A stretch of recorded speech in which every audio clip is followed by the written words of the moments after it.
అలా ఆమె ఆ చీరలో బురద నీళ్ళు పేడ నీళ్ళతో వెళ్ళి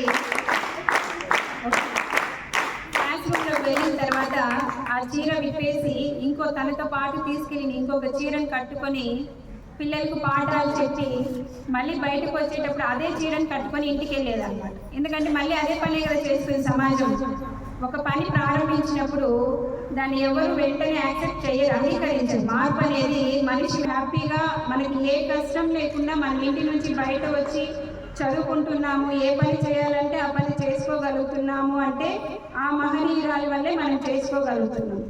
మనం ఇంకెవరిని గుర్తు పెట్టుకోమో పని లేదు, కానీ ఖచ్చితంగా ప్రతిరోజు ఒక్కసారి ఆమెను స్మరించుకోవాలి. నిద్ర లేవగానే ఇలాంటి జీవితాన్ని మనకు అందించేందుకు ఆమె పడిన కష్టాన్ని గుర్తించాలి. ప్రతిరోజు ఆమెను ఒకసారి స్మరించుకోండి, ఆమె గురించి తెలుసుకోండి. ఇంకా కూడా ఇప్పుడు మేము